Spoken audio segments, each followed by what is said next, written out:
আপনাকে স্বাগত জানাচ্ছি আমাদের আজকের অনুষ্ঠানে। আপনাকে ধন্যবাদ।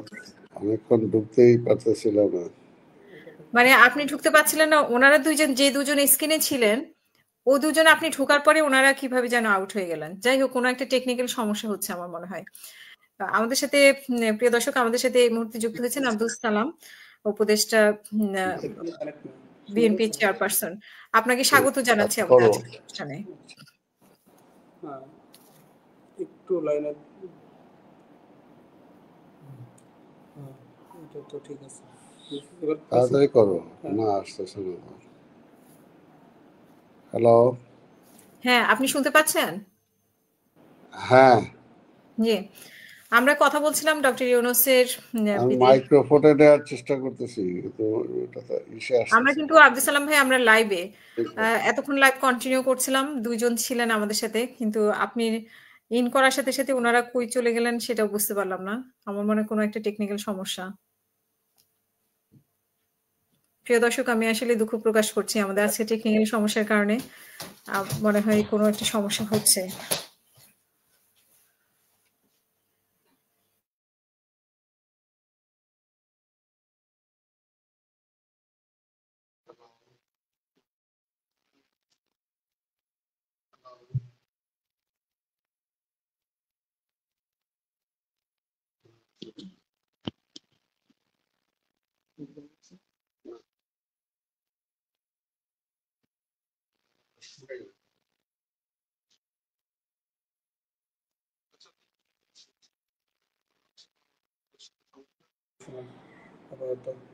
এরপরে হ্যালো, ওনার ওটা মুট করা, এই জন্য শুনতে পাচ্ছেন না। ওনার ওটা মুট করা, উনি মুট করছেন, আপনি না। আপনি জি, হ্যালো, সালাম ভাই, আমাকে শুনতে পাচ্ছেন? হ্যাঁ শুনতে পাচ্ছি এখন।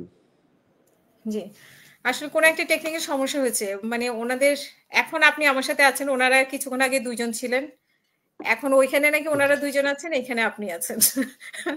আমি জানি না আমার সফটওয়্যার কিভাবে দুই ভাগ হয়ে গেল।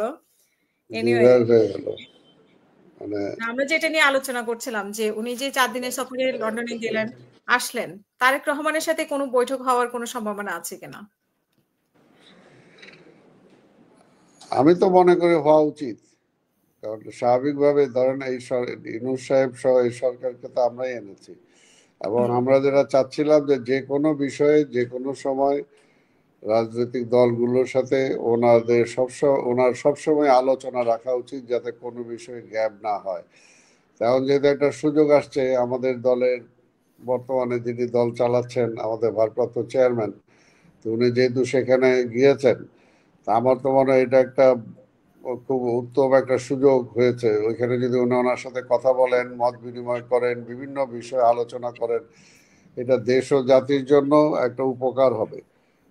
আমি মনে করি যে এই আলোচনাটা হওয়া উচিত তারেক রহমান সাহেবের, আমাদের ভারপ্রাপ্ত তারেক চেয়ারম্যান সাহেব। রহমানের পক্ষ থেকে কোনোভাবে ওনাকে আমন্ত্রণ জানানো হয়েছে কিনা, মানে বৈঠকের জন্য? যেরকম টিউলিপ সিদ্দিক একটা চিঠি দিয়েছে, গার্ডিয়ান পত্রিকায় এসেছে, এটা নিয়ে বেশ আলোচনা চলছে। তারেক রহমানের তরফ থেকে এরকম কোনো উদ্যোগ নেওয়া হয়েছে? না, এটা তো যেহেতু বিষয়টা ওনার, উনি এখন দায়িত্বে আছেন, রাষ্ট্রের দায়িত্বে আছেন, উনি যদি মনে করেন, তাই না, যেমন আমরা তো যে কোনো সময় আর ওনার সাথে কথা বলতে পারি না, উনি যখন মনে করেন তখনই কিন্তু কথা বলা সম্ভব হয়। তো সেই কারণে আমি মনে করি যে উনি মনে করা উচিত, যেহেতু এখানে তিনি গিয়েছেন, ওইখানে আমাদের ভারপ্রাপ্ত চেয়ারম্যান সাহেব আছেন, উনি নক করলে অবশ্যই কথা বলবেন আমাদের ভারপ্রাপ্ত চেয়ারম্যান। এতে করে সম্পর্কের কোনো উন্নয়ন হতে পারে কিনা বলে, যে অবশ্যই যদি শোনেন, কথা বললে তো সবকিছুর উন্নতি হয়, আর কথা যত কম বলবেন আপনি, ততই গ্যাপ সৃষ্টি হয়।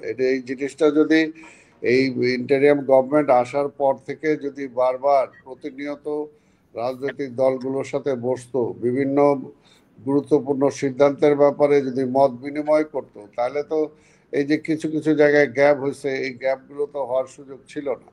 যেটা আমরা বারবার বলে আসছিলাম যে উনি শুধু বিএনপি না, সবার সাথে ওনার বসা, আর বিএনপির সাথে তো অবশ্যই বসা উচিত, তাই না? আমি তো মনে করি যে এটা ওনার পক্ষ থেকে, উনি যেহেতু এখানে গেছে, এই সুযোগটা উনি নিবেন, বা এটা অন্তত দেশ ও জাতির জন্য উপকার হবে। আপনি বলছেন যে আপনাদের কথা বলার সুযোগ কম, কিন্তু আপনারা তো আমরা দেখছি বিভিন্ন সময় বৈঠকে আপনাদেরকে ডাকছে, আপনারা কথা বলছেন। তারপর নির্বাচনের ব্যাপারে উনি একটা সিদ্ধান্ত দিয়েছেন, সেই ব্যাপারে আপনারা আপত্তি জানিয়েছেন।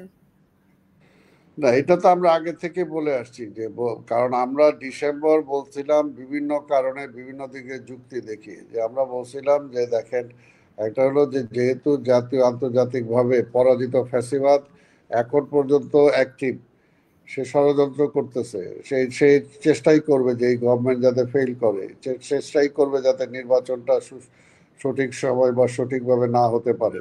এটার জন্য আমরা চাচ্ছিলাম একটা। আরেকটা হলো যে অর্থনীতিকে উনি যতই চেষ্টা করুক যে চাঙ্গা করার জন্য, কিন্তু আমরা তো দেখতে পাচ্ছি যে যেভাবে উনি চেষ্টা করছেন, কিন্তু সেইভাবে তো বিদেশ থেকে এখন পর্যন্ত কোনো ইনভেস্টমেন্ট আসে নাই। বা এখন এই যে গত 10 মাস আমরা দেখলাম যে বেকার সমস্যা অনেকটা বাড়ছে। তারপরে আরেকটা এর মধ্যে আরেকটা কারণ হলো যে আমরা বলছি যে সেই সময় পরীক্ষা আছে, রোজা আছে, উনি যে সময়টায় করতে চান। তা এখন মনে করেন আমরা তো নির্বাচন করব, এখন আমাদের বিষয়টা তো ওনাকে দেখতে হবে যে রোজা মুখে রেখে সেই সময় আমাদের পক্ষে গণসংযোগ করা, নির্বাচনী কার্যক্রম পরিচালনা করা, ইটস এ টাফ। তো এই সমস্ত বিষয়গুলো তো উনি অনুধাবন করবেন আমরা আশা করি। এগুলো এগুলো চিন্তা করি তো আমরা বলছি। এবং শুধু আমরা না, আজকে বেশিরভাগ রাজনৈতিক দলই বলছে যে এটা একটা সুইটেবল টাইম হয় ডিসেম্বরে। তাহলে এটা তো উনি কথা বলতেই পারেন। আমার মনে হয় এখনো তো সবকিছু শেষ হয়ে যায় নাই, এখনো আলোচনা করে এটাকে শর্ট আউট করাই যায়। এটা তো এমন কোনো বিষয় না যেটা একেবারে ছেড়ে দিছি, এখান থেকে আর কোনোভাবে এটাকে রিটার্ন করানো যাবে না, এমন তো কোনো বিষয় না। কাজে এটা আলোচনা করে বৃহত্তর স্বার্থে সেটা করাই যেতে পারে। জি, অনেক ধন্যবাদ আপনাকে। সাকিব আলী, আসলে কি যেন একটা ঘটনা ঘটছে, অনেকক্ষণ থেকে আব্দুল সালাম ভাই চেষ্টা করছিলেন, ঢুকতে পারছিলেন না। উনি যেই মাত্র ঢুকলেন সেই সাথে সাথে আপনারা দুজন আউট হয়ে গেলেন। আমার মনে হয় কোনো একটা টেকনিক্যাল সমস্যা হয়েছে। তো সাকিব আলী ভাই, আপনি যে কথা বলছিলেন যে আসলে উনি মানে সব সরকারি সবসময় সফরে যায়, কিন্তু আসলে রেজাল্টটা কি আসে এই জায়গায় মানে পর্যন্ত আমরা শুনছিলাম। আমি জানি না দর্শক বাকিটা শুনেছি কিনা, সেই জায়গা থেকে যদি আপনি একটু বলেন। তো এই যে আমরা মানে বিভিন্ন আশার বাণী শুনছি, বা ডক্টর ইউনূসের একটা গ্রহণযোগ্যতা আছে, দেশের জন্য অনেক কিছু হবে, তো সেই জায়গাটা আসলে আমরা কি পেয়েছি কিনা 10 মাসে? আর যে নির্বাচন নিয়ে যে কথাটা হচ্ছে, সেই নির্বাচন নিয়ে কথাটাও আপনার কাছে একটু শুনতে চাই। আমি প্রথমে এভাবে শুরু করি যে আমরা যারা শেখ হাসিনার বিরুদ্ধে এরকম ভাবে মানে জীবনটা দিলাম ইন ওয়ান ওয়ে, আমরা তো মানে ডক্টর ইউনূসের সাফল্য চেয়েছিলাম এবং ডক্টর ইউনূসের সরকারের সাফল্য চেয়েছিলাম। সো এখন আসলে অনেক দুঃখ হয় যে উনি যে এই যে গত 10 মাসে যে আমাদেরকে শাসন করলেন বা সরকার চালাইলেন, শাসন ঠিক করেন নাই, সরকার চালাইলেন, আসলে আমরা কি পেলাম? এবং এই যে আপনি সফরের কথাই বলেন, বিদেশের সফরের কথা, এই প্রত্যেকটা সফরই প্রায়, হ্যাঁ, আপনি যদি জাতিসংঘের সফরটা বাদ দেন, প্রায় প্রত্যেকটা সফরে ডক্টর ইউনূস কিন্তু একটা ব্যক্তিগত পুরস্কার বা ব্যক্তিগত বক্তৃতার জন্য গেছেন। সেইটাকে সেন্টার করে বাকি সব ঘটনা করা হয়েছে। যেমন ধরেন গত জাপানে যখন উনি গেলেন, তখন উনি কিন্তু 30তম নিক্কেই এক্সচেঞ্জ ফোরামের বোধহয় বক্তৃতা দিচ্ছিলেন। তারপরে ওইটাকে ঘিরে কিন্তু উনার সাথে যে জাপানি প্রধানমন্ত্রী, উনার সাথে মিটিং হয়েছে, তারও আসো উনার সাথে মিটিং হয়েছে, এগুলো মিটিং হয়েছে।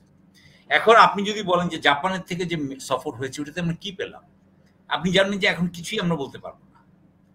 এবং ঠিক সেরকম ভাবে আমি বলবো যে ইউকেতে উনি যে যাচ্ছেন, এর আগে চীনের সাথে বৈঠক, মানে চীনের সফরে বা চীনের সাথে বৈঠক, চীনের সাথে সফরে তবুও বাণিজ্য মন্ত্রী কিন্তু বিশাল একটা মানে ডেলিগেশন নিয়ে এসেছিলেন, ব্যবসায়ী, কিন্তু সেটার কি হলো সেটাও আমরা বুঝতেছি না। কারণ ইতিমধ্যে আবার করিডোর নিয়ে একটা কিন্তু জটিলতার সৃষ্টি হয়েছে। করিডোর এবং চীন এবং বাংলাদেশ এবং যুক্তরাষ্ট্র, এটা কিন্তু একটা জটিলতা সৃষ্টি হয়েছে। সুতরাং সেই জটিল বাস্তবতার নিরিখে ওরা কতটুকু আমাদের এখানে বিনিয়োগ করবে এটা আমরা জানি না। আমি যেটা বলতে চাচ্ছিলাম যে আপনি যদিও বলছেন যে কিংস ফাউন্ডেশন, আজকে আমরা যখন কথা বলছি তখন আমরা জানি যে কিংস ফাউন্ডেশনের যে ওয়েবসাইট, সেখানে কিন্তু ডক্টর ইউনূসের মানে যারা এই 25-এ পুরস্কার প্রাপ্ত হবেন তাদের লিস্টে ওনার নাম নাই। আমি জানি না, এতে নিশ্চয়ই কোনো একটা ঝামেলা হয়েছে, কারণ বাংলাদেশের যিনি হাই কমিশনার তিনি কিন্তু অলরেডি বলেছেন যে উনি কিন্তু এটা পাবেন, উনি একজন রেসিপিয়েন্ট। আমি ধরে নিচ্ছি ইভেন উনি ওনার জি আপু। গতকালকে ওনার মানে যে নাগরিক সংবর্ধনা হওয়ার কথা ছিল 12 তারিখে, সেটাও ক্যান্সেল করা হয়েছে। হ্যাঁ, সেটাও ক্যান্সেল করা হয়েছে। এই ব্যাপারে বলা হয়েছে একরকম কথা যে আওয়ামী লীগ নাকি প্রত্যেকটা জায়গায় ফোন করে বলেছে যে তারা সামনে আপনার বিক্ষোভ করবে, তারা নাকি ডক্টর ইউনূসের প্রতিটা সফরের প্রতিটা পদক্ষেপে, প্রতিটা স্টেপে, প্রতিটা পর্যায় স্তরে তারা নাকি বিক্ষোভ করবে।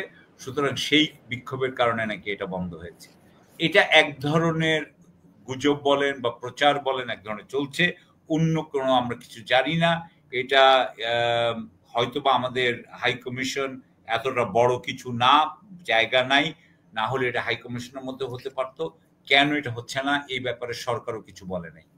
সুতরাং সো আমি যেটা বলতেছি, এর আগে যেটা বলেছিলাম আপনাকে, আমি জানি না আপনি গতবারের ইয়েতে আমাদের দর্শকরা শুনেছেন কিনা, যে এই ব্যাপারে বাংলাদেশের সাথে ডক্টর ইউনূসের যে যাচ্ছেন, এই ব্যাপারে আমরা সবচেয়ে যেটাকে অগ্রাধিকার দিচ্ছি, সে অগ্রাধিকারটা হচ্ছে যে বা নতুন যে বিষয়টা আমাদের অগ্রগতি হতে পারে, সেটা হচ্ছে যে সাইফুজ্জামান চৌধুরী সাহেব, ওই যে আগে যিনি ভূমিমন্ত্রী ছিলেন, অথবা সালমান এফ রহমান, অথবা অন্যান্য আওয়ামী লীগ নেতাদের যদি সম্পত্তি, সেটা যদি আমরা বাংলাদেশে ফেরত আনতে পারি, এটাই হচ্ছে সবচেয়ে বড়। আমরা যদি এটা করতে পারি তাহলে আমি বলবো যে ডক্টর ইউনূসের যে আন্তর্জাতিক যে উনার যে শক্তি, সেটা আমরা মানে সেটা সদ্ব্যবহার করতে পেরেছি। আর যদি না পারি তাহলে হয় উনারটা পারি নাই, অথবা এটা অনেক কঠিন ব্যাপার ছিল যেটাতে উনার এই সমস্ত প্রভাব খাটানো সত্ত্বেও পারি নাই। সো আমি এইটুকু বলে আমি মনে করি যে আমরা ভবিষ্যতের জন্য আগামী 3 মাসে বা 6 মাস পরে যখন আমরা এই সময়টাকে দেখব, তখন আমরা হয়তোবা এই নিরিখে চিন্তা করতে পারি যে আমরা টাকা ফেরত আনতে পেরেছি কিনা। ধন্যবাদ। ওনার সঙ্গী হিসেবে আপনি গতবার উল্লেখ করেছেন, আমি যদি মানে ঠিক মতো বলে থাকি, যে দুদকের 2 জন এবং বাংলাদেশ ব্যাংকের গভর্নর নাকি? জি, দুদকের চেয়ারম্যান এবং বাংলাদেশ ব্যাংকের গভর্নর। জি, গভর্নর ওনার সাথে গিয়েছেন। তো এই যে এই মানে এদেরকে নেওয়ার তো একটা অর্থ আছে অবশ্যই ওনাদেরকে। আমি সেই জন্যই বলছি যে এইখানে আমার মনে হচ্ছে বাংলাদেশ ব্যাংকের গভর্নর, আমি যদি ভুল না করে থাকি, এর আগেও উনি লন্ডনে গিয়েছেন এই ইস্যুতে। সুতরাং এই ইস্যুটা অনেক আমাদের এখানে ইউকেতে বিশেষ করে এই ব্যাপারে অগ্রগতি হচ্ছে বলে আমার বিশ্বাস, যদিও সরকার খুব একটা বেশি কথা বলেন না এই ব্যাপারে। তা আমি ধরছি যে বাংলাদেশ ব্যাংকের গভর্নরের সাথে আমাদের মানে ব্যাংক অফ ইংল্যান্ডের সাথে আমাদের বাংলাদেশ ব্যাংকের এত বড় কোনো সহযোগিতার কথা আমি জানি না এই ব্যাপার ছাড়া। সেই হেতু আমি বলতে চাচ্ছি যে এটা দুর্নীতি বিষয়ক একটা সফর হতে পারে, মানে একটা কিছু হতে পারে। অনেক ধন্যবাদ। আমি লেফটেন্যান্ট কর্নেল মোস্তাফিজুর রহমান। এখানে আমরা জানি যে উনি আসা উপলক্ষে আওয়ামী লীগের এক ধরনের প্রস্তুতি চলছে, এটা অনলাইনেও দেখা গেছে, তারা বিভিন্নভাবে জানান দিয়েছে। কিন্তু একদিকে তারা ডক্টর ইউনূসকে প্রতিহত করার জন্য প্রস্তুতি নিচ্ছে, অন্যদিকে টিএলএফ সিদ্দিক আবার চিঠি দিচ্ছে দেখা করার জন্য। বিষয়টিকে আপনি কিভাবে দেখছেন? এটা তো মানে এটাকে ইংলিশে বলে হচ্ছে ক্যারট অ্যান্ড স্টিক বা এই ধরনের কিছু একটা আর কি। তো আমার কাছে যেটা মনে হয় যে ব্রিটিশ গভর্নমেন্ট অ্যাকচুয়ালি এই বাংলাদেশের রাজনৈতিক দলগুলো যে ওখানে, এবং স্টিল আমেরিকান গভর্নমেন্টও, এই যে আওয়ামী লীগ বিএনপি যে বিভিন্ন সময় মারামারি করে, এটার মধ্যে ত্যক্ত বিরক্ত। আমি 2টা সোর্স থেকে শুনেছি যে তারা নেক্সট হাউস অফ কমন্সে এই বাংলাদেশ যেহেতু আওয়ামী লীগকে নিষিদ্ধ করেছে, তারা এই জিনিসটা বিদেশের মাটিতে আওয়ামী লীগ কেও নিষিদ্ধ করা হতে পারে, এরকম একটা আলোচনা আসতে পারে বলে আমি শুনেছি। তো আমি মনে করি এটার ফ্রাস্ট্রেশনটা এখান থেকেই, যে প্রফেসর ইউনূস আসছে এবং এটা উপলক্ষে তারা গন্ডগোল পাকাবে, এটা যারা যে দেখতেছে, এটা অ্যাকচুয়ালি তাদের এই ডিসিশনের আগে আমি শুনেছি, আরো 3-4 দিন আগে আমি জিনিসটা শুনেছি, যে স্পেসিফিকলি 3 দিন আগে আমি শুনেছি যে তাদেরকে ব্রিটেনেও এটা নিষিদ্ধ হতে পারে আওয়ামী লীগ। যদি আওয়ামী লীগ নিষিদ্ধ হয়, পরবর্তীতে তাদের অ্যাকচুয়ালি আর ওখানে রাজনীতি করার ইয়াটা থাকবে না। আর আমি এটাকে সমর্থন করি যে বিদেশের মাটিতে অ্যাকচুয়ালি কোনো দেশের বৈদেশিক শাখা বাংলাদেশ ছাড়া আর কোথাও আছে কিনা আমার জানা নাই। সো আমি মনে করি যে এই আওয়ামী লীগ, বিএনপি, জামাত যেটাই বলি, তাদের এই যে বৈদেশিক শাখাগুলো আমাদেরকে আমাদের রাজনীতির স্বার্থেই বন্ধ করে রাখা উচিত। সো আমি মনে করি যে কিন্তু হিজবুত তাহরির তো নিষিদ্ধ বাংলাদেশে, কিন্তু হিজবুত তাহরির তো সংগঠন আছে বাইরে, আমি যতটুকু জানি। না, হিজবুত তাহরির তো কোনো দেশের রাজনৈতিক ওই সংগঠন না, এটা তো ধর্মীয়, আমি মনে করি এটা ধর্মীয় সংগঠন। রাজনৈতিক মানে রাজনীতি, হ্যাঁ। আচ্ছা, আমি অ্যাক্টিভলি ঠিক জানি। পলিটিক্স করে কোনো দেশে এবং নির্বাচনে অংশগ্রহণ করে, এটা আমার জানা নাই যদি থাকে কিনা। এটা মেইনলি ব্রিটেনে প্রথম অ্যাকচুয়ালি তারা নিজেরা নিষিদ্ধ করে নাই, তারা বাংলাদেশকে MI6 এর একটা গ্রুপ এসেছিল, এসে আমাদেরকে আমি তখন ASU-তে, তখন আমাদেরকে একটা ব্রিফিং করেছিল জাস্ট বোঝানোর জন্য কেন হিজবুত তাহরির নিষিদ্ধ করা হবে। ওখানে অ্যাকচুয়ালি অনেক লুপ হোলস ছিল, আমরা অনেক কোশ্চেন টোশ্চেন করেছিলাম যে তুমি আমাদেরকে বলতেছো নিষিদ্ধ করতে, তোমার দেশে তো এটা নিষিদ্ধ না, বাট এখন এখন ইংল্যান্ডেও এটা নিষিদ্ধ, বাট তখন নিষিদ্ধ ছিল না। এর মধ্যে অনেক ক্রাইটেরিয়া আছে, তারা বোঝানোর চেষ্টা করতেছে যে ইসলামী খেলাফত করার জন্য তারা বেছে নিচ্ছে বাংলাদেশ, ইন্দোনেশিয়া, পাকিস্তান, আমার এই ধরনের কয়েকটা দেশ, যেটাতে সব জায়গায় হচ্ছে Hizbut Tahrir Bangladesh, Hizbut Tahrir, আর বাংলাদেশে হচ্ছে হিজবুত তাহরির উলায়া বাংলাদেশ, এরকম একটা যেটা টার্মস হচ্ছে সামথিং, যে তারা ধীরে ধীরে ইসলামিক খেলাফতটা এই সাউথ এশিয়া থেকে শুরু করবে। বাট আমি যেটা মনে করি হিজবুত তাহরির সাথে এটা তুলনা করলে হবে না। আমি হিজবুত তাহরিকে অ্যাকচুয়ালি মনে করি না নিষিদ্ধ করার মতো একটা দল, কারণ তারা তাদের কার্যকরের মধ্যে কোনো হোস্টাইল অ্যাক্টিভিটিস থাকে না। হোস্টাইল অ্যাক্টিভিটিস যদি না থাকে তাহলে আমি দেশে রাজনীতি করতে দিতে আমার ব্যক্তিগতভাবে কোনো সমস্যা নাই। জি, আমি আরেকটা জিনিস আপনার কাছে, এই যে আব্দুল হামিদ চলে গেলেন, আমরা এটা নিয়ে অনেক আলোচনা করলাম, তো আবার ফেরত আসলেন, এটা দিয়ে আসলে কি বার্তা দিচ্ছে? মানে আব্দুল হামিদ কে গ্রেফতার করা হবে কিনা সেরকম প্রশ্ন আমরা সন্তোষজনক আনসার পাই নাই। তো আসলে সব মিলায় হচ্ছেটা কি আব্দুল হামিদ? আমি যেটা মনে করি, যেটা মানে সাকিব ভাই যেটা বলেছিল ওটার সাথে আমি 100% একমত, যে উনি যখন বাংলাদেশ থেকে যায় 100% সরকারের সবাই সবকিছু জানতো এবং তাকে একটা ফ্রি প্যাসেজ দিয়েছে, এবং যখন চলে আসছে এই আসার পরেও অ্যাকচুয়ালি আমি মনে করি সরকারের থেকে একটা আন্ডারস্ট্যান্ডিং উনি অবশ্যই পেয়েছেন, যেটা যে উনি দেশে আসলে হয়তোবা ওনাকে অ্যারেস্ট করা হবে না, বা যদি হয়েও থাকে হয়তোবা ওনাকে সহজে বেল দিয়ে দিবে বা এরকম একটা কিছু, আমি মনে করি। এটা আমার একান্ত ব্যক্তিগত ধারণা।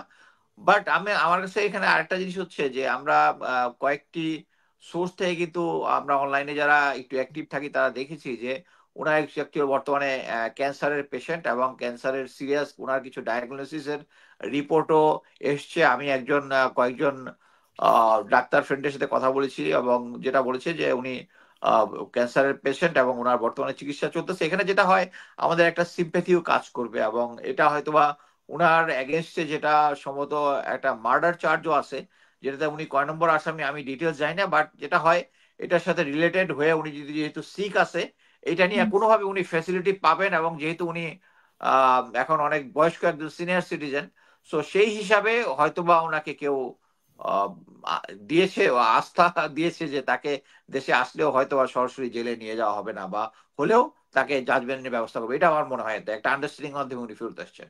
ধন্যবাদ। অসংখ্য ধন্যবাদ। আমি আব্দুল সালাম ভাই, আপনি কি শুনতে পাচ্ছেন আমাকে? আপনাকে ঠিক দেখতে পাচ্ছি না। হ্যাঁ, শুনতে পাচ্ছি। জি, আমরা যেটা আলোচনা করছিলাম, আপনার কাছে একটু জানতে চাই সংক্ষেপে, যে নির্বাচন নিয়ে বিএনপি সহ কিছু দল আপত্তি জানাচ্ছে, কিন্তু আমরা পাশাপাশি দেখতে পাচ্ছি যে মানে এবি পার্টি বলি বা জামাত ইসলাম বলি, তারা আবার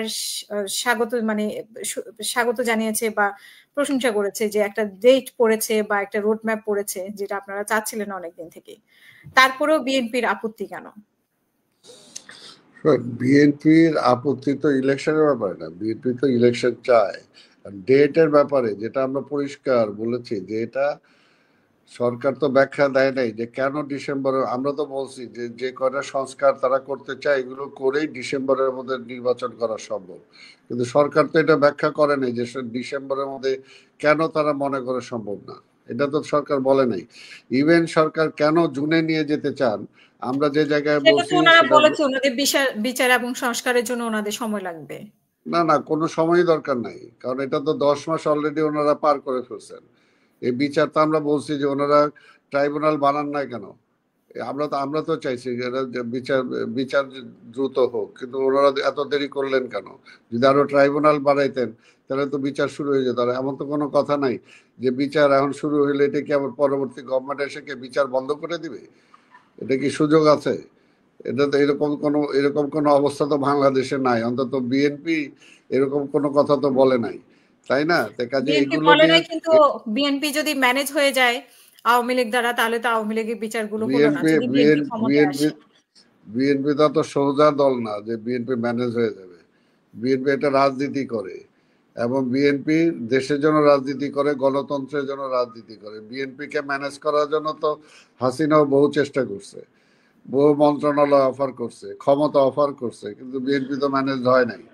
কাজে বিএনপি এখানে ম্যানেজ হওয়ার ব্যাপার না, তো দেশের জন্য যেটা প্রয়োজন বিএনপি সেটাই চায়। কাজে আমরা বলছি যে ওনারা যে এপ্রিলে নির্বাচন করতে চাচ্ছেন, সেই সময় একদিক দিয়ে পরীক্ষা, তারপরে রোজা, এই দুইটাকে আপনি কিভাবে, এখন আমরা মনে করেন আমরা ইলেকশন করব, তো সেই সময়টা আমরা কিভাবে মুভ করব, তাই না? সেটা কি আমাদের পক্ষে সম্ভব? সেটা কি সম্ভব? এই কারণেই আমরা তো যুক্তি দেখাইছি, কিন্তু ওনাদের তো কোনো যুক্তি নাই। এবং আমরা বলছি যে কয়টা সংস্কার করা দরকার সেই কয়টা, অর্থাৎ পরবর্তী নির্বাচিত সরকার যাতে ফ্যাসিস্ট না হতে পারে, সেটার জন্য যে কয়টা সংস্কার করা দরকার এই সময়ের মধ্যে করা যায়। এবং এবং তারা যে ইমিডিয়েট যেগুলো করতে চায় সেগুলো অবশ্যই করা যায়। যে সমস্ত বিষয় ঐক্যবদ্ধ হয়েছে সেই সমস্ত বিষয় অবশ্যই সংস্কার করা যায়। আর বাকি যেগুলো সংস্কার দরকার আছে সেগুলো পরবর্তী পর্যায়ে নির্বাচিত সরকার আসার পরে সেগুলো করবে। কেউ তো মানা করে নাই যে আমরা করব না। মানে দেশটাকে ওনারাই খালি ভালোবাসেন আর আমরা ভালোবাসি না। 17টা আপনাদের বছর অনেক নেতা রক্ত তো দিয়ে বলছে উনি নির্বাচনই দিবে না। আপনাদের উনি অনেক নেতা বলছেন যে উনি নির্বাচন দেওয়ার কোনো উদ্দেশ্য নাই, দেখে উনি এরকম না, এফিলিয়েশন। যখন আজকে এই সমস্ত খোরা যুক্তি আসে তখনই তো অনেকে বলে সেটা, কিন্তু আমরা তো সেটা বিশ্বাস করি না। আমরা বিশ্বাস করি ওনাকে আনাই হয়েছে নির্বাচন দেওয়ার জন্য। নির্বাচন কি, ওনাকে আনাই হয়েছে যে একটা একদলীয় ফ্যাসিবাদ ক্ষমতায় ছিল, এইখান থেকে গণতন্ত্রে উত্তরণের জন্যই তো এই সরকারকে আনা হয়েছে। এই সরকার তো, এটা তো ইন্টেরিয়াম গভর্নমেন্ট, পরিষ্কার বলাই আছে, এটা তো মানে ফুল ফ্লেজেড গভর্নমেন্ট না। আর আরেকটা, এই যে ক্রাইসিস গুলো আসতেছে, এই ক্রাইসিস গুলো তো এই সরকার মিট আপ করতে পারতেছে না, ফেসও করতে পারতেছে না। এই যে আজকে দেখেন আপনি যে প্রশ্নটা ওনাদেরকে করলেন যে হামিদ সাহেব কিভাবে গেল, আবার হামিদ সাহেব আসলো, ওই সময় কি সরকারের থেকে ব্যাখ্যা দেওয়া হয়েছে এবং লোক দেখানো হয়েছে, তারা তদন্ত কমিটি করছে কিভাবে উনি গেলেন। এটা একটা হাস্যকর ব্যাপার। এটা অ্যাবসলিউটলি এখানে ডক্টর ইউনূস সাহেব সহ সবাই জানতো হামিদ সাহেব যে দেশ থেকে বাইরে যাবেন, এটা সবাই ওনাদের নলেজের বাইরে উনি যান নাই। কিন্তু সেই সময় কি হলো, উনি যাওয়ার পরে দেশে একটা টোটাল এমন একটা অ্যাবনর্মাল সিচুয়েশন করা হলো। আজকে যখন উনি ফিরে আসলো, আজকে আমার সেই ছাত্র বন্ধুরা কোথায়? আজকে তাদের ব্যাখ্যাটা কি, তাদের বক্তব্যটা কি? এটার জন্যই বললাম যে রাজনীতিটাকে একে ছেলে খেলা করার কোনো বিষয় না এখানে। দেশটায় আমরা একটা ক্রাইসিস থেকে পরিপূর্ণভাবে এখন পর্যন্ত উত্তরণ ঘটাতে পারি নাই।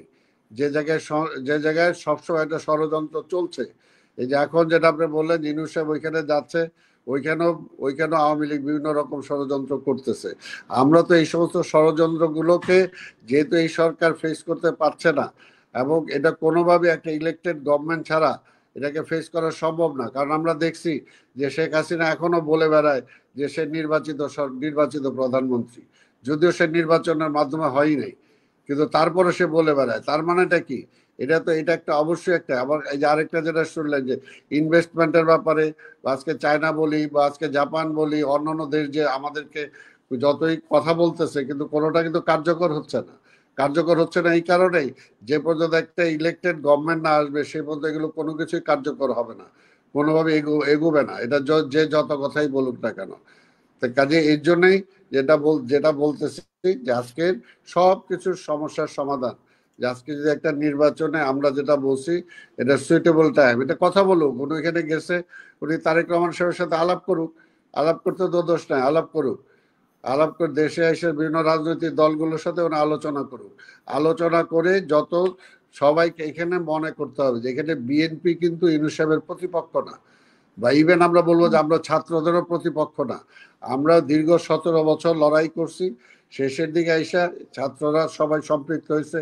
এটা তো আমরাই বলছি যে আমাদের যে লড়াইটা 17 বছর আমরা করছি, আমরা এই লড়াইটা শুধু বলছি এটা আমাদের লড়াই না, এটা শুধু বেগম খালেদা জিয়া বা তারেক রহমানের লড়াই না।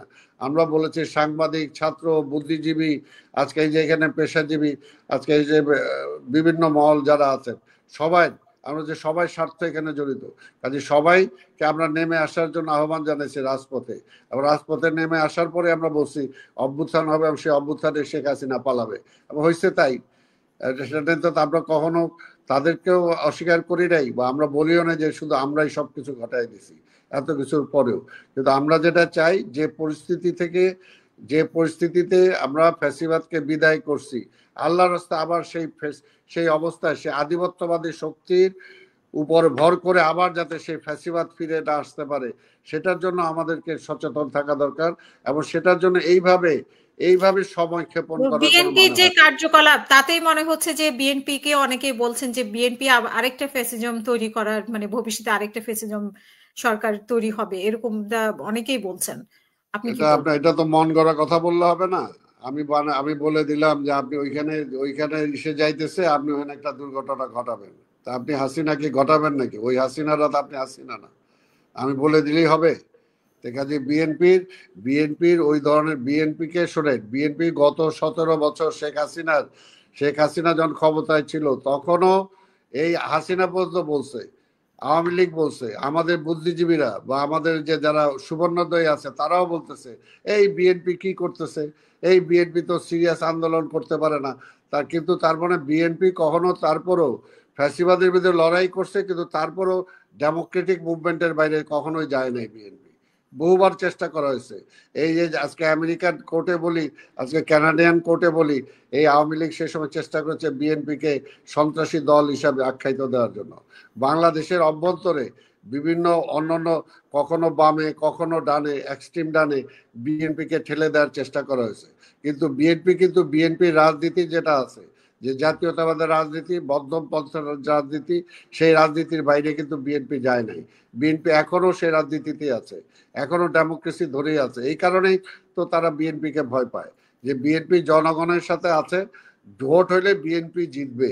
এই কারণে শেখ হাসিনাও ভোট দেয় নাই, যে একদিক দিয়ে বলতো বিএনপি নাই, নেতা নাই, আবার ভোট দিত, বলে ভোট দিলে তো তারেক চলে আসবে। আবার এই সরকারও একই কথা, বিএনপির সমালোচনা করে, বিএনপি এই করবে, বিএনপি ওই করছে, আবার বলে ভোট দিলেই তো বিএনপি চলে আসবে, এই জন্য ভোট দেওয়া যাবে না। এইটা তো বাংলাদেশে বাস্তবতা। কাজে বিএনপি নিয়ে চিন্তা করা দরকার নেই, দেশকে নিয়ে চিন্তা করে যে দেশের জন্য কোনটা দরকার।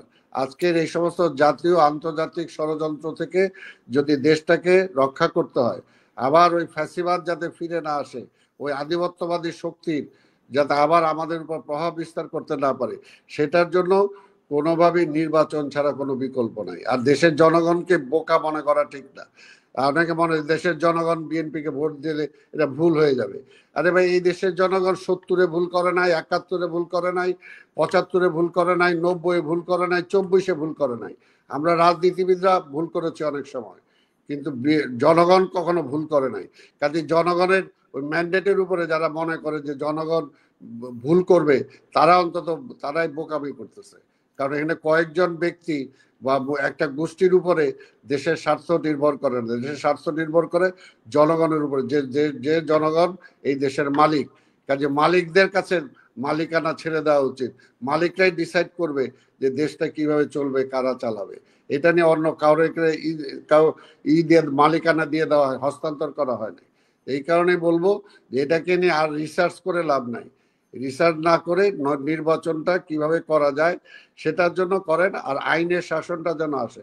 এখানে আরেকটা কথা একটু এটার বাইরেও বলতে পারি, যে আজকে মনে করেন যে আমার ভাই যেটা বলছেন, আমাদের লেফটেন্যান্ট কর্নেল অবসরপ্রাপ্ত মুস্তাফিজ সাহেব, যে এটা ঠিক যে বিদেশে আজকে বিভিন্ন কারণে যে আমাদের ভাবমূর্তিটা নষ্ট হয়। এটা কেন হয়? আপনার স্পষ্ট মনে থাকা দরকার যে আমাদের নির্বাচন কমিশনের রুলসেই আছে, বিদেশে কোনো পলিটিক্যাল পার্টির কোনো শাখা হবে না।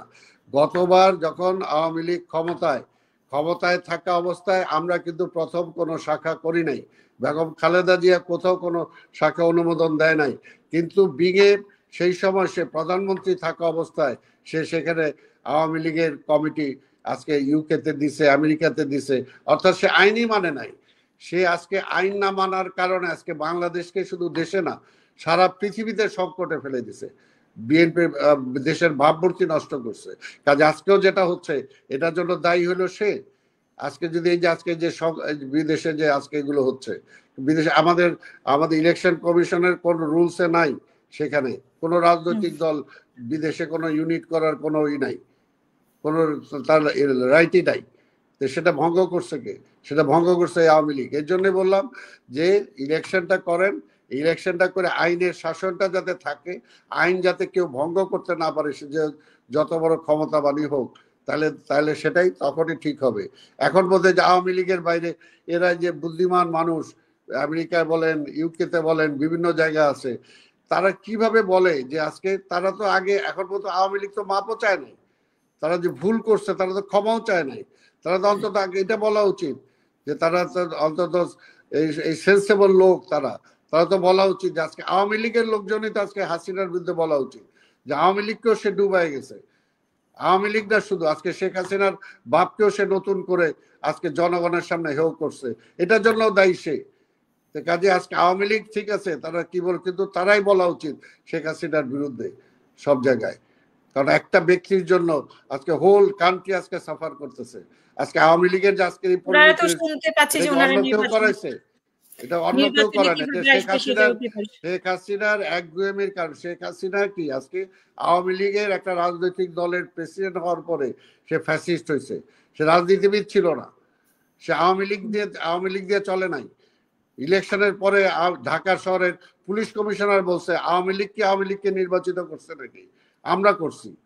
তো সেখানে কি জবাব দিবে আওয়ামী লীগের এরা যারা আজকে বলতে চায়? এর জন্য বললাম যে তারাও তার বিচার চাওয়া উচিত যে আজকে আওয়ামী লীগকে এই পর্যায়ে নিয়ে গেছে, দেশকে এই পর্যায়ে নিয়ে গেছে, আজকে গণতন্ত্রকে শেষ করছে।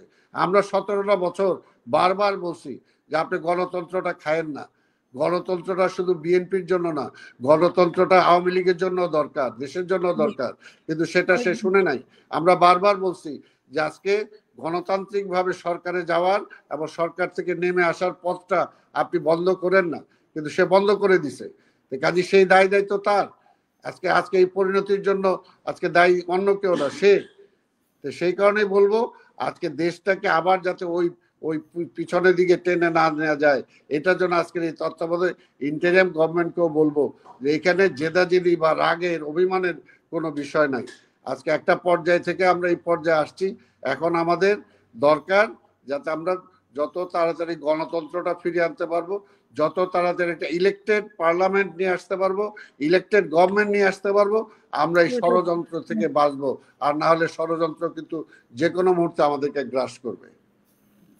অসংখ্য ধন্যবাদ আব্দুল সালাম ভাই। আমি সাকিব আলী ভাই, আপনার কাছে নির্বাচন নিয়ে যে ইস্যুটা তৈরি হয়েছে, মানে বিভিন্ন দলের মধ্যে এক ধরনের প্রতিক্রিয়া তৈরি হয়েছে, কেউ বলছে ভালো কেউ খারাপ এপ্রিল মাসে নির্বাচনকে ঘিরে, তো সেই ব্যাপারে আপনার একটু মতামত চাই।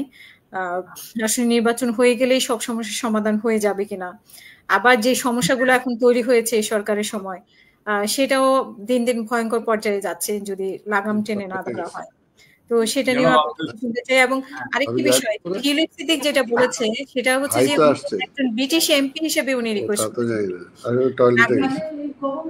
আমি এটা বন্ধ করতে পারতেছি না, ওনার সাউন্ডটা মনে উনিও বন্ধ করতে পারতেছে না। আচ্ছা যাই হোক, ব্রিটিশ এমপি হিসেবে উনি চিঠিটা তো আপনার কাছে শুনতে চাই যে দুটো বিষয়। ব্রিটিশ এমপি হিসেবে উনি, সরি ওটা আমি বুঝিনি, সাবেক মন্ত্রী হিসেবে ওনার চিঠি লেখা আছে যে উনি ব্রিটিশ নাগরিক, মানে ব্রিটেনে ওনার জন্ম। ঠিক আছে, ঠিক আছে, সবই ঠিক আছে। জনাব আব্দুল সালাম তো গণতন্ত্রের পক্ষে অনেক কথা বলে গেলেন, এখন উনি আমাদের কথা শুনবেন কি শুনবেন? হ্যাঁ, উনি শুনবেন। জাস্ট কথা বলছি। 54 বছর, আমরা 54 বছর আমার জনগণের পক্ষে কথা বলতেই হবে। আমি রাজনৈতিক দলের কোনো সদস্য নই। 54 বছরে আপনি শুনতে পাচ্ছেন সালাম ভাই? আমি জাস্ট মাইক্রোফোনটা মিউট করে রেখেছি। আচ্ছা, গত 54 বছরে কোন রাজনৈতিক দল অবাধ এবং সুষ্ঠু নির্বাচনে পুনর্নির্বাচিত হয় নাই। এবং এইটা কিন্তু আমাদের প্রত্যেকটা দলের মধ্যেই চিন্তাটা করা উচিত, বিএনপির করা উচিত যে কেন হয় নাই। কারণ হচ্ছে যে আমাদের দলগুলা বড় বড় দল, আওয়ামী লীগ, বিএনপি, তাদের যে পলিটিক্যাল ইকোনমি, অর্থাৎ তাদের যে গ্রাসরুট, তাদের যে নেতাকর্মী, তারা কিন্তু দুর্নীতি ছাড়া চলতে পারবেন না। বিশেষ তাদের জীবিকা নির্বাহের জন্য দুর্নীতি করতেই হয়। সুতরাং এখন যখন গণতন্ত্র হবে তখন বিএনপির নেতা কর্মীরা দুর্নীতি করবেন না, এই ব্যাপারে কোনো নিশ্চয়তা নাই, বরং ইতিহাস আমাদেরকে বলে যে ওনারা করবেন। এক। দ্বিতীয় কথা বলি, বাংলাদেশের আমলাতন্ত্র, আমি এবং মুস্তাফিজ আমরা তো দুই আমলাতন্ত্র থেকে আসছি। আমলাতন্ত্র আমরা চিনি, গত 15 বছরে যে আমলাতন্ত্র ছিল সেই আমলাতন্ত্রই মোটামুটি আছে। এই আমলাতন্ত্র নতুন যেই দল আসবে ক্ষমতাসীন হয়ে নির্বাচনে, তাকে বলবে যে আমরা আপনাকে একটা সার্ভেলেন্স স্টেট বানাই দিব। এখন এআই আছে, প্রযুক্তি আছে, আপনাকে স্মার্ট সিটি দিয়ে, মানে কিভাবে একটা রাজনৈতিক দল, মনে রাখবেন একটা রাজনৈতিক দল আমাদের দেশের যেটা হয় এবং তৃতীয় বিশ্বে যেটা হয়, সে রাজনৈতিক দল কিন্তু অবাধ সুষ্ঠু নির্বাচন চায় না। তারা একবার ক্ষমতায় আসতে চায় এবং তারপর তারা আর যাবে না। এখন জনাব সালাম বললেন যে বিএনপি এরকম দল না, কিন্তু বিএনপি কিন্তু 1900, আমি এগুলো নিয়ে পুরনো কাসুন্দি ঘাটতে চাই না, কিন্তু 1996 সালে কি হয়েছে আমরা জানি, 2006 সালে ইয়াজউদ্দিন গভর্নমেন্ট নিয়ে কি হয়েছে আমরা জানি। সুতরাং বিএনপি আপনার এই যে আমরা যে ডিজিটাল অ্যাক্ট নিয়ে কথা বলছি, সেই ডিজিটাল অ্যাক্টের 57 ধারা নিয়ে কি হয়েছে আমরা জানি। আমরা এই আপনার ক্লিন হার্ট নিয়ে জানি, র্যাব নিয়ে জানি, এগুলো কোনো শেষ নাই। হ্যাঁ, অবশ্যই আওয়ামী লীগ অনেক বড় স্বৈরাচারী দল, সেই অনুযায়ী বিএনপি কিছুই করে না, সেটা আমি বলছি না, কিন্তু প্রবণতা কোথায় আমরা জানি। এবং এটা কিন্তু আমি বিএনপিকে ছোট করার জন্য বলছি না, আমি বলছি এটাই বাস্তবতা, এটা করতেই হবে, কারণ এটা economic necessity to be in পাওয়ার। এখন আমার কথা হচ্ছে যে আমি ডক্টর ইউনূসের সরকার থেকে যেটা চেয়েছিলাম সেটা হচ্ছে যে বাংলাদেশে এই দুর্নীতিটাকে কিভাবে বিলুপ্ত করা যাবে, এইবার এইটা এবার চিন্তা করি, আমরা কিভাবে নির্বাচনকে এমন করতে পারবো যেখানে কোনো কালো টাকা ব্যবহার করা যাবে না, যেখানে হয়তো বা কথার কথা বলছি মিছিল করা যাবে না, কোথাও কথা বলছি সেখানে কালার পোস্টার লাগানো যাবে না। মানে আমি এখানে এমন ভাবে চাচ্ছিলাম যে যেখানে টাকার খেলা যাতে না হয়। এই সমস্ত জিনিস কিন্তু আসলে আমরা করি নাই। আমি গণতন্ত্রের বিরুদ্ধে না, কিন্তু আমার কাছে মনে হয় যে গণতন্ত্রে যাওয়ার পরে আমরা আবার দুর্নীতিগ্রস্ততার মধ্যে ফেরত যাব, কারণ আমাদের রাজনীতি দুর্নীতি নির্ভর, আমাদের শাসন আমলাতান্ত্রিক, এর বাইরে আমরা এখন পর্যন্ত আসিনি। সুতরাং আমার বিষয়টা হচ্ছে যে তাহলে কি বিএনপি যাতে ক্ষমতায় আসতে না, মানে নির্বাচন হলে বিএনপি ক্ষমতায় আসবে, এই জন্যই কি নির্বাচন বিলম্বিত হচ্ছে, নাকি বিচার এবং সংস্কারের জন্য? আমি যদি সত্যিকার অর্থে বলতে চাই, বিএনপি আসুক, আমি চাই, সত্যি কথা, কিন্তু বিএনপি আসতে হবে অনেস্টলি, বিএনপি অনেস্টলি থাকবে। আমি তো চাই বিএনপি থেকে একটা অনেস্ট রুল, এই যে একটু আগে সালাম সাহেব বললেন যে রুল অফ ল, আমি বলতে চাই যে বাংলাদেশের দলগুলার পলিটিক্যাল ইকোনমির কারণে কোনো মতেই রুল অফ ল হতে পারবে না, কোনো মতেই হতে পারবে না। Let's have a debate on that. হতে পারবে না, এটা সম্ভব না। সুতরাং আমার কথা হচ্ছে আমি তো রুল অফ ল চাচ্ছি, আমি কি গণতান্ত্রিক শাসন চাই না? অবশ্যই চাই। বাংলার জনগণ ঠিক করবে যে কে আমাদের শাসন করবে, এর থেকে ভালো কি হইতে পারে। কিন্তু আমার কথা হচ্ছে আমি ওইভাবে চাই যে যখন উনারা ক্ষমতায় এসে এই দুর্নীতি করতে পারবেন না, অর্থাৎ পুলিশ, বিচার বিভাগ সম্পূর্ণ স্বায়ত্তশাসিত হইতে হবে, যাতে উনারা পুলিশকে উনাদের পিছনে যখন পুলিশ লাগবে বা দুদক উনাদের পিছনে লাগতে পারে সেই ব্যবস্থা রাখতে হবে। কিন্তু সেইটা উনাদের political economy will not allow. এটা হচ্ছে আসল বিষয়, এটা হচ্ছে আসল বিষয়। কারণ দুর্নীতি যদি আমরা সরাইতে পারি তাহলে বাংলাদেশের উন্নতি কেউ অগ্রগতি কেউ ঠেকাইতে পারবে না, কেউ পারবে না। বাংলাদেশের এটাই হচ্ছে সবচেয়ে বড় ইস্যু। বাংলাদেশের পরিবারতন্ত্র কোনো বিষয়ই না, বিষয়ই না। ওই যে কার ছেলে কে হয়েছে এটা কোনো বিষয়ই না। আমি মনে করি দুর্নীতি বিষয়। আমি আই এম সরি, আমি এটুকু বললাম আর কি, এটুকুই বলা হ্যাঁ, ছিল। টিউলিপ সিদ্দিকের ব্যাপারে যদি এক লাইনে বলেন। টিউলিপ সিদ্দিকীর সাথে মিটিং হবে কি হবে না, that is not actually to me, it is না, অফ উনি নো। উনি মানে শেখ হাসিনার পরিবারের সদস্য হিসেবে না, উনি একজন ব্রিটিশ নাগরিক হিসেবে, ব্রিটিশ সাবেক মন্ত্রী হিসেবে উনি যে চিঠিটা লিখেছেন সেটা মানে উনি ব্রিটিশ আসলে নাগরিক, আমরা কি কলোনিয়াল সাবজেক্ট? আমরা কি ঔপনিবেশিক উনার প্রজা? যে ব্রিটিশ উনি নাগরিক না, উনি লিখেছেন সেই জন্য উনাকে একটা অ্যাপয়েন্টমেন্ট দিতে হবে? অ্যাপয়েন্টমেন্ট দেওয়ার ব্যাপারে একটা কনসিস্টেন্ট রুলস এন্ড পলিসি থাকা উচিত গভর্নমেন্টের, যে কোনো বিষয়ের মতো, যে আমি কোন বিষয় দিব এবং কিভাবে দিব না। আর টিউলিপের সাথে যদি উনি দেখা করেন, আমি মনে করি যে টিউলিপের সাথে উনি দেখা করা উচিত না, এটা আমি মনে করি। কারণ টিউলিপের উকিল এবং বাংলাদেশের ওই যে দুদকের চেয়ারম্যান যাচ্ছে, উনি আলাপ করুক। টিউলিপের সাথে অ্যাকচুয়ালি দুদকের চেয়ারম্যানের সাথে আলাপ করুক, এটা হওয়া উচিত। এখন টিউলিপের কোন মন্ত্রীর কোন মর্যাদা নাই। শি ইজ এ জাস্ট মানে কি এমপি নাকি? She is an MP. উনি যদি এমপি হন, উনি আমাদের দুদকের চেয়ারম্যানের সাথে আর যত সম্ভব তার এমপি তো নেই এখন, আমি যদি ভুল না করি। যদি হয় দুদকের চেয়ারম্যানের উপরে উনি যাইতেই পারেন না, এটা হচ্ছে আমার বক্তব্য। বুঝতে পারছেন? মানে আমি যদি পররাষ্ট্র মন্ত্রণালয়ে থাকতাম, আমি এইখানে প্রটোকলে আটকাই দিতাম। এটা হইতে পারে না। ডক্টর ইউনূসের সাথে টিউলিপ সিদ্দিকীর এখন মিটিং হইতে পারে না। That's what I think. অসংখ্য ধন্যবাদ। আমরা শেষের দিকে লেফটেন্যান্ট কর্নেল মুস্তাফিজুর রহমান, আপনার কাছে শেষ জানতে চাইবো নির্বাচনের ব্যাপারে, একটু শুনতে চাইবো যে নির্বাচনে যে পরিস্থিতি তৈরি হয়েছে সেই বিষয়ে সংক্ষেপে যদি বলেন। আপনার মাইক্রোফোনটা মিউট করা। আমি এর আগে ওই ছোট্ট করে একটু সাকিব ভাই যেটা বললো ওইটার সাথে একটু হালকা দ্বিমত করবো। সেটা হচ্ছে, আমি মনে করি প্রফেসর ইউনূসের উচিত টিউলিপ সিদ্দিকী যদি এসে দেখা করা জাস্ট হাম্বলনেস শো করার জন্য। কারণ এই শেখ পরিবার তার উপরে অ্যাকচুয়ালি অনেক কঠোর ব্যবস্থা নিয়েছে, তারপরে উনি হাম্বল শো করার জন্য করতে পারেন। বাট ওনার সাথে সৌজন্য কথাবার্তার পরে উনি যদি তার দুর্নীতি বিষয়ে কথা বলতে হয়, জাস্ট বলা you talk to my associates, finish. মানে এটা আমার কাছে যেটা মনে হয়। বাট কথা হচ্ছে দেখা করতে বলা। আরেকটা হচ্ছে তারেক জিয়ার সাথে যে দেখা করার ব্যাপারটা, আমি মনে করি উভয় পক্ষেরই উচিত একটা মিটিং করা। এখানে দুই পক্ষের আমি মনে করি ইনিশিয়েটিভটা বেশি থাকা উচিত তারেক জিয়ার পক্ষ থেকে। এর কারণ আমি মনে করি যে নির্বাচন নিয়ে যে কাদা ছোড়াছুড়ি এখনো বিএনপির অনেক লোকজন করতেছে, এটার একটা এন্ড হওয়া উচিত। আমি মনে করি যে বাংলাদেশে এখন আমরা কয়েকদিন আগে জানি যে বেশ কয়েকজন তিনজন সিনিয়র বিএনপি নেতাদেরকে বোধহয় একটা শোকজ করেছে, যে তাদের কথাবার্তা, যে ভারত বান্ধব কথাবার্তা, এগুলাকে একটু লাগাম দেওয়ার জন্য। প্লাস আরো এর মধ্যেই অনেকে অনেক ধরনের মানে ফাউল টক এত বেশি করতেছে। আমার কাছে মনে হচ্ছে বিএনপি দলটার মধ্যে নেতৃত্বের সিরিয়াস সংকট আছে, এবং এই নেতৃত্বের সিরিয়াস সংকটটা থাকবেই যদি জনাব তারেক রহমান যদি লন্ডনে বসে নেতৃত্বটা দেন।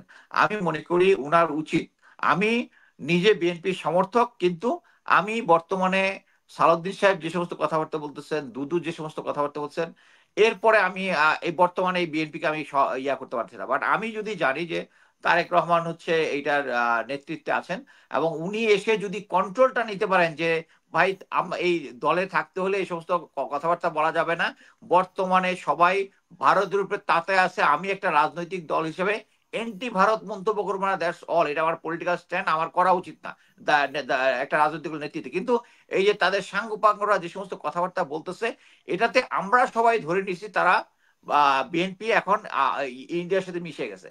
এই জিনিসটা বিএনপির জনপ্রিয়তাকে সিরিয়াসলি খাটো করতেছে। সো আমি মনে করি যে এই সময় উনি যদি তারেক জিয়ার সাথে মিটিংটা করেন, এবং আমি যেটা খবর পেয়েছি বিভিন্ন সেক্টর থেকে লোকজন অ্যাকচুয়ালি চেষ্টা করতেছে এই মিটিংটা যেন না হয়।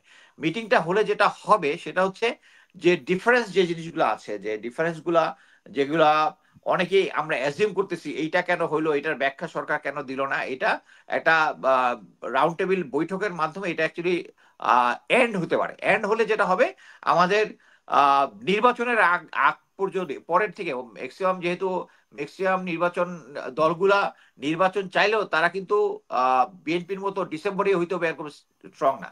বিএনপি যদি এটা মেনে, তাহলে যেটা হবে আগামী নির্বাচনের আগ পর্যন্ত, এপ্রিলের আগ পর্যন্ত একটা স্থিতি অবস্থা থাকবে, এবং এই স্থিতি অবস্থাটা অ্যাকচুয়ালি সরকারকে অর্থনৈতিক, সামাজিক, রাজনৈতিক ভাবে তাদেরকে এই যে সংস্কার আর তারপরে হচ্ছে বা যে যেটা বিচার, এই সবগুলো খুব স্মুথ ভাবে হবে, এবং স্মুথ ভাবে হলেই সরকার ভালোভাবে কাজ করতে হবে। আমরা 1/11-এর সময় আমরা জানি যে প্রথম 1-1.5 বছর খুব ভালোভাবে রান করার ফলে কিন্তু বাংলাদেশ ইতিহাসে সবচেয়ে প্রবৃদ্ধির হার বৃদ্ধি পেয়েছিল এই 1/11-এর সময়। আমি মনে করি যে প্রফেসর ইউনূস সরকারকে যদি আলোচনাটা করে তাহলে বাংলাদেশে একটা স্থিতিশীল অবস্থা আসবে, এবং এটা এই বর্তমান সরকারকে নেক্সট নির্বাচনের আগ পর্যন্ত সংস্কার, আমি ব্যক্তিগতভাবে মনে করি যে সংস্কার এবং বিচার হওয়ার পরেই নির্বাচনটা হওয়া উচিত। বাট আমি মনে করি প্রফেসর ইউনূস যেহেতু ওই ডেট একটা দিয়েছেন, অবশ্যই তিনি ওভাবে প্ল্যান করেই করেছেন যে এই নির্বাচন এবং বিচার এবং এই যে সংস্কার, এই দুইটাই উনি করে হয়তোবা উনি ওটা দিবেন। তবে আমি মনে করি বিএনপির এখানে আরো ধৈর্যশীল হওয়া উচিত, এবং আমি মনে করি জনাব তারেক জিয়ার ইমিডিয়েটলি দেশে আসা উচিত। তাদের এই যে সিনিয়র নেতৃত্ব এক একজন এক এক কথা বলতেছে, আমি অ্যাকচুয়ালি সালাম ভাইয়ের কথা শুনে খুব ইমপ্রেস। উনি খুব লজিক্যাল কথাবার্তা বলেছেন, ওনার যে পয়েন্টগুলো আছে ওগুলো অনেক পয়েন্টের সাথে আমি একমত না হলেও এটা ওনার রাইট, উনি এটা দাবি করতেই পারেন। সো আমি মনে করি যদি তারেক জিয়া যদি দেশে আসে তাহলে এই নেতৃত্ব জিনিসটা আরো স্ট্রং হবে, এবং এই সমস্ত মানে সালাউদ্দিন সাহেবের মতো, দুর্দু সাহেবের মতো এই সমস্ত ফালতু কথাবার্তা, মানে মানে একজন সিনিয়র পলিটিশিয়ান যে এক্স এমপি ছিল কিভাবে বলে মানে পেশাব করে যে ভাসিয়ে দিবে, এই ধরনের ওয়ার্ড যদি ইউটিউবাররা করে আমরা খুব ইয়া হচ্ছি যে এরকম কথা পিনাকিদা এরকম কথা বলছে। বাট ওনার রাজনৈতিক দলের লোক এই ধরনের অসৌজন্যমূলক কথা বলাটা একদম মেনে নেওয়া যায় না। ধন্যবাদ। অসংখ্য ধন্যবাদ। যাই হোক, এইমাত্র আমরা দেখেছি যে আগামীকালকে মানে কালকে 10 জুন একটা বৈঠক হওয়ার কথা আছে তারেক রহমানের সাথে, মানে ফিক্সড হয়েছে। এখন শেষ পর্যন্ত অনেক বাধার সম্মুখীন যদি হয় তাহলে হয়তো নাও হতে পারে, জানি না, কিন্তু ফিক্সড করা হয়েছে। আব্দুল সালাম ভাই, আপনার কাছে আমাদের মানে আজকের জন্য আপনার শেষ বক্তব্য, এবং নির্বাচন নিয়ে বা আমার অন্য বক্তারা যা বলেছেন সেই ব্যাপারে যদি আপনি কিছু বলেন সংক্ষেপে। ঠিক আছে, আমি তো কর্নেল সাহেব যেটা বললেন বা আমাদের সাকিব আলী সাহেব যেটা বললেন আমি তো একমত। আর কথা হলো যে ধৈর্য ধারণ করতে হবে, ধৈর্য তো বিকল্প নাই। আরেকটা হলো সমালোচনা সহ্য করতে হবে। স্বাভাবিকভাবে বিএনপি সব কাজে যে একেবারে ভালো করছে বা সেটা নিয়ে প্রশ্ন নাই, এটা তো আমার বলাটা কোনোভাবে ঠিক হবে না। কিন্তু বিষয়টা হলো যে আমার এই মুহূর্তে সবার জন্য বা দেশের জন্য, শুধু বিএনপির জন্য না, যে দেশের জন্য কোনটা মঙ্গলজনক সেটাকেই আমাকে বিবেচনা করতে হবে এবং সেই পথেই আমাকে হাঁটতে হবে। তো সবকিছু চিন্তা করেই যেটা বলতেছি, যেটা কর্নেল সাহেবও যেটা বললেন, যে আমিও মনে করি যে উনি তারেক সাহেবের সাথে যদি মিটিংটা হয় এটা ভালো হবে, এবং এটা একটা মেসেজ আসবে যে দেশেও সবার কাছে, আমার বিএনপি বলি বা পিপুলের কাছে বলি, এটা একটা মেসেজ আসবে। আর আরেকটা হলো এখানে পরিষ্কার এই বিষয়টা একমত আমাদেরকে থাকতেই হবে যে এই যে গত 17টা বছর যে আমাদের দেশটাকে যে পিছিয়ে দিল, গণতন্ত্রটাকে যে শেষ করলো, যে ফ্যাসিস্ট, এই ফ্যাসিস্টের ব্যাপারে তো অন্তত আমাদের তো একমত থাকতে হবে যদি আমরা দেশটাকে সামনের দিকে নিয়ে যেতে চাই, এবং সেটাকে আমরা ফ্যাসিবাদ থেকে ডেমোক্রেসিতে নিয়ে আসে। ডেমোক্রেসি যত খারাপ হোক, খারাপের মধ্যেও ভালো, এর চেয়ে ভালো তার এখন কিছু নাই। কাজে সেখানে এখন ওই ডেমোক্রেসির সুযোগে এই জিনিসটা খারাপ হইতে পারে।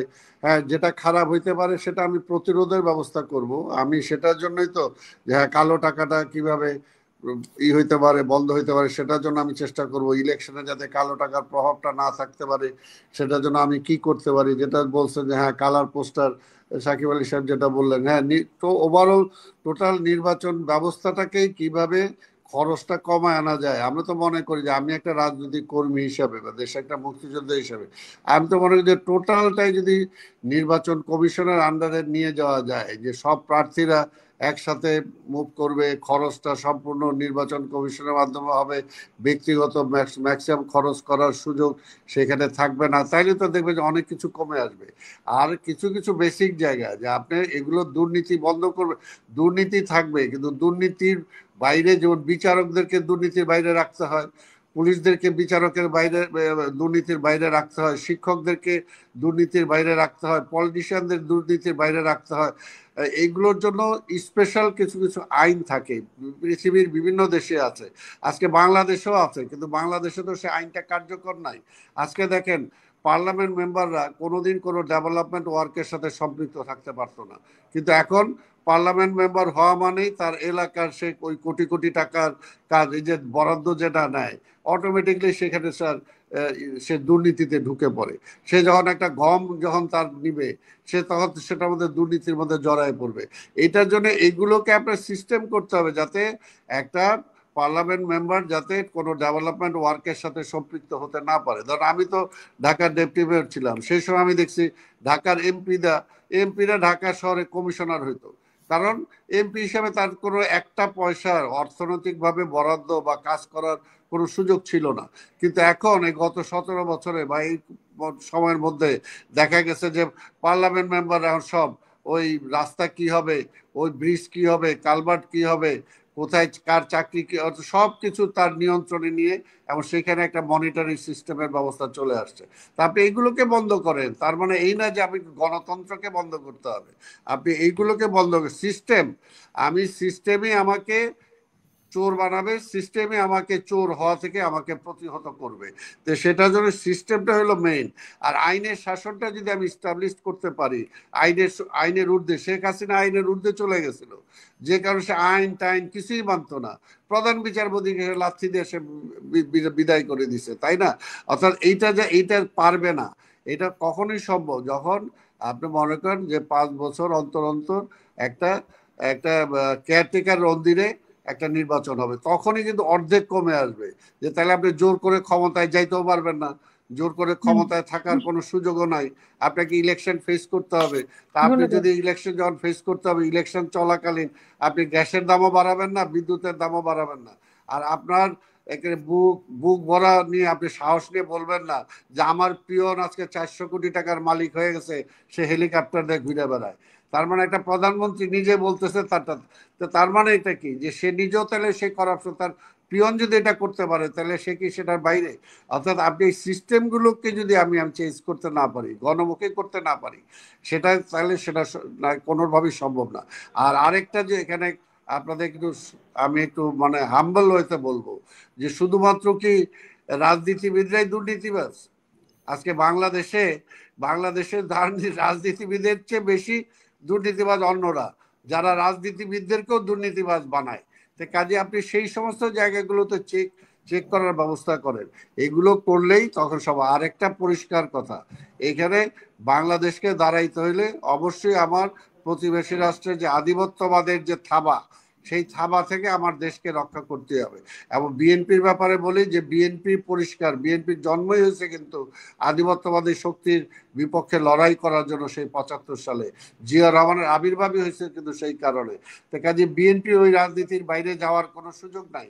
কেউ যদি কোথাও কোনো বলেও থাকে, সেটা তার ব্যক্তিগত মত হবে, কিন্তু বিএনপি কিন্তু সেই রাজনীতি করতে পারবে না, বা বিএনপি সেই রাজনীতি করেও না। এটা অন্তত আমি একটা বিএনপির মানে কর্মী হিসাবে অন্তত এই কথাটা আমি বলতে পারি।